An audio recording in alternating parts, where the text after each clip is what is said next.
Sekarang mari kita masuk kepada materi inti, yaitu bagaimana keadaan manusia setelah meninggal dunia. Kita akan melihat dengan sabda Rasulullah Shallallahu Alaihi Wasallam, karena memang sumber ilmu dalam Islam itu ya Quran dan Sunnah. Maksudnya Sunnah ini bukan kalau dikerjakan dapat pahala, kalau ditinggal tidak dapat pahala, bukan itu. Maksudnya Sunnah itu Sunnah menurut ahli fikih. Tapi kalau Sunnah menurut istilah ya apa yang dikerjakan oleh Rasulullah, itu masuk kategori Sunnah. Dari Al-Barok bin Azib radhiyallahu anhu, beliau menceritakan bagaimana ceritanya. Kami pernah mengiringi jenazah orang Ansor bersama Rasulullah. Ya. Sesampainya di kuburan dan menunggu liang lahatnya itu dibenahi, Rasulullah duduk menghadap kiblat. Kami pun duduk di sekitar beliau dengan khusyuk, seolah di kepala kami itu ada burung. Di tangan Nabi Shallallahu Alaihi Wasallam ada ranting. Beliau tusukkan ke tanah, kemudian beliau menengadah ke langit, lalu beliau menunduk. Beliau ulang yang seperti itu 3 kali. Kemudian beliau bersabda, "Ista'idzu billah." Mohonlah perlindungan kepada Allah min adzabil qabri, dari azab kubur. Marrotaini, ucapan itu 2 kali. Au salasan, atau ucapan 3 kali. Sumakola, kemudian Nabi mengucapkan, Allahumma inni a'udzubika min adzabil qabri, salasan 3 kali. Dia mengucapkan, Allahumma ya Allah, ini sesungguhnya aku a'udzubika, berlindung kepadamu, min adzabil qabri, dari siksa kubur. Ini diucapkan 3 kali. Ini penjelasan hadis.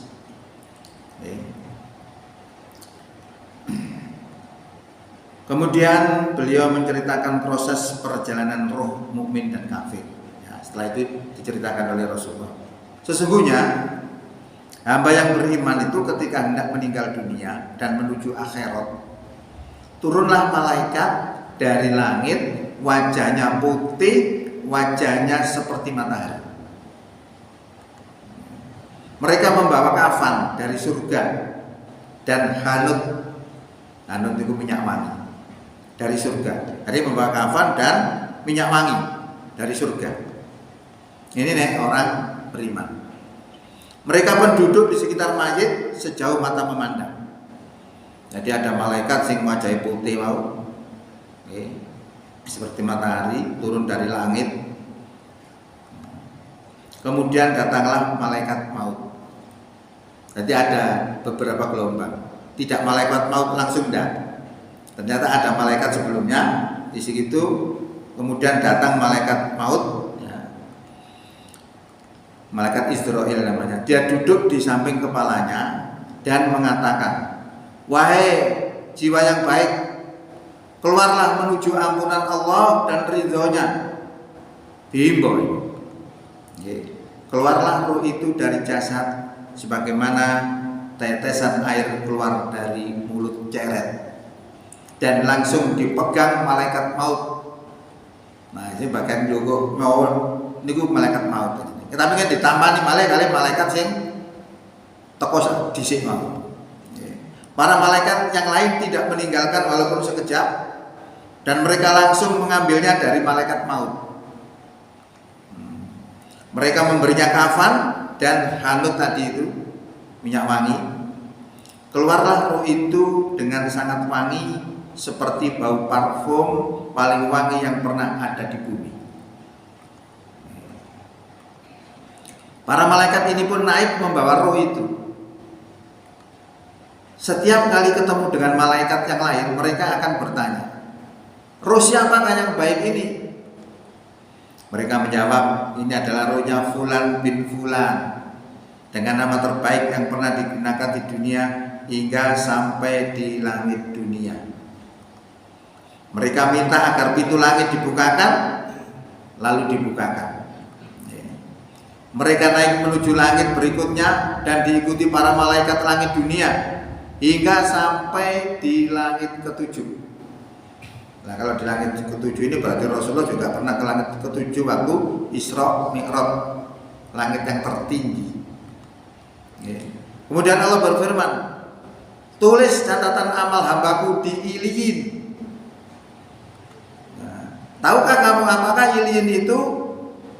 Yaitu kitab yang bertulis disaksikan oleh para malaikat. Kembalikan hambaku ke bumi, karena dari bumi aku ciptakan mereka, ke bumi aku kembalikan mereka, dan dari bumi aku bangkitkan mereka untuk kedua kalinya. Ini cerita hadis, bukan saya ngarang, tapi cerita hadis yang disampaikan oleh Rasulullah. Maka kembalikanlah ruhnya ke jasadnya. Kemudian mayit mendengar suara sandal orang yang mengantarkan jenazahnya sewaktu mereka pulang setelah pemakaman.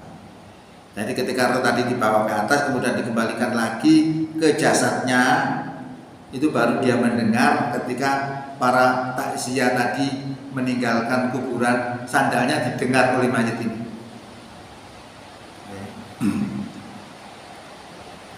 Kemudian datanglah dua malaikat yang keras gertakannya, dalam riwayat lain warnanya hitam dan biru.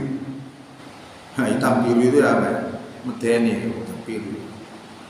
Lalu mereka menggertaknya dan mendudukkan si mayit.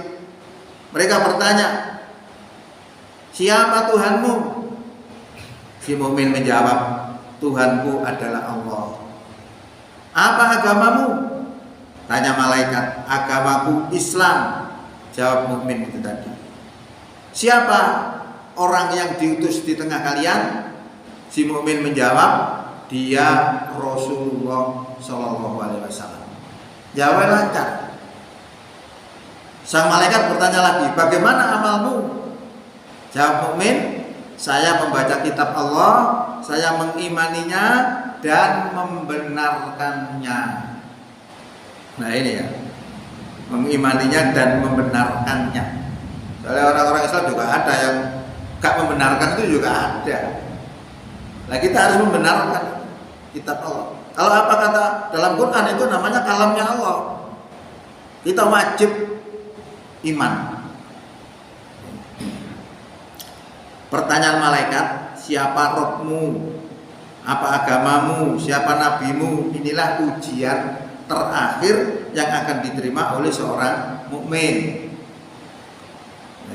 Allah memberikan keteguhan bagi mukmin untuk menjawabnya seperti firman. Jadi orang beriman itu digampang no jawab. Masih gak dikei bocoran soal. Biasanya manten dikuburan enten bocoran itu. Mana buka? Siapa pengaranmu? Gue jawaban Allahu Rabbi. Ini kalau bocoran soal. Ya. Nek wong beriman masih gak dikene wonten saged. Karena dibuat mudah oleh Allah. Tapi wong kafir masih dibocorno soalé mboten saged jawab. Ngene enten ceritane. Nggih, ndak mau. Masih dibocorno. Nah itu bedanya orang beriman dengan orang kafir itu. Ngeten ayatnya yang menerangkan bahwa Allah itu meneguhkan iman orang beriman itu. Jadi Allah meneguhkan orang beriman itu dengan ucapan yang teguh itu di dalam kehidupan di dunia dan di akhirat. Dan Allah menyesatkan orang-orang zalim dan memperbuat apa yang dia kehendaki. Jadi jawaban gampang itu dikehendaki oleh Allah memang. Jadi kalau kita bicara afalnya Allah, perbuatannya Allah itu luar biasa. Sedangkan orang perang saja, orang beriman perang, menang, membunuh, melempar, itu yang berbuat itu Allah ternyata. Falam taqtuluhum walakin Allah qatalahum. Bukan kamu yang membunuh mereka, tetapi Allah lah yang membunuh mereka. Wa ma ramaita id ramaita walakin Allah rama. Bukan kamu yang melempar ketika kamu melempar, tetapi Allah lah yang melempar. Lah ini kenapa? Diberi pertolongan oleh Allah. Termasuk orang beriman ini ketika dia didapatkan pertanyaan kubur bisa menjawab karena diberi kemudahan oleh Allah. Itu namanya rahmatnya Allah. Jadi Allah meneguhkan iman orang yang beriman dengan ucapan yang teguh itu dalam kehidupan di dunia dan di akhirat. Ini Quran surat Ibrahim ayat 27. Sehingga dia bisa menjawab, Rabbu Allah, apa agamaku Islam, Nabiku Muhammad Sallallahu Alaihi Wasallam. Itu karena dimudahkan oleh Allah. Nah, setelah jawab itu tiba-tiba ada suara dari atas, hambaku benar, bentangkan untuknya surga, beri pakaian surga, bukakan pintu surga untuknya. Dia pun mendapatkan angin surga dan wanginya surga, dan kuburannya diluaskan sejauh mata memandang. Jadi kuburan dengan alam kubur itu beda ya. Nah, kuburan misalnya gali ya macet cilik, tapi ini alam itu beda. Alam itu bisa luas, seperti bayi dalam kandungan, kok sore, kok sambekan. Itu namanya ada di alam kandungan, beda. Nah, kita kembali lagi. Kemudian datanglah orang yang wajahnya sangat bagus, pakaiannya bagus, baunya wangi. Dia mengatakan, kabar gembira dengan sesuatu yang menyenangkanmu, kabar gembira dengan ridho Allah dan surga dan penuh kenikmatan abadi. Inilah hari yang dulu kamu dijanjikan. Si mayit dengan keheranan bertanya, semoga Allah juga memberi kabar gembira untuk Anda. Siapakah Anda? Wajah Anda mendatangkan kebaikan. Orang yang berwajah bagus ini menjawab, saya adalah amal solehmu. Subhanallah. Amal soleh ternyata yang menemani kita di kesepian, menemani kita di kuburan. Malam pertama kalau kita nggak punya amal soleh, nggak menemani. Maka amal soleh itu penting. Malam pertama ya mantan nyar gak enak. Nah, malam pertama mau mati, ganti amal soleh dikebeleki. Ini tak terjadi kapan medeni wong. Nah, kemudian dibukakan untuknya pintu surga dan pintu neraka. Ketika melihat ke neraka, disampaikan kepadanya, itulah tempatmu jika kamu bermaksiat kepada Allah Tabarakallahu Ta'ala.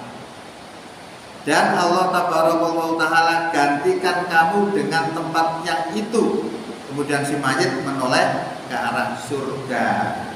Melihat janji surga, si mayit berdoa, wahai Tuhanku, segerakanlah kiamat agar aku bisa berjumpa kembali dengan keluargaku dan hartaku. Lalu disampaikan kepadanya, tenanglah. Nah, ini seputar kondisi roh ketika dicabut dari jasad orang-orang beriman. Seperti apa? Seperti itu. Ini adalah hadis yang sangat panjang yang disampaikan oleh Rasulullah SAW, dan kita wajib percaya karena itu sumbernya adalah Rasulullah.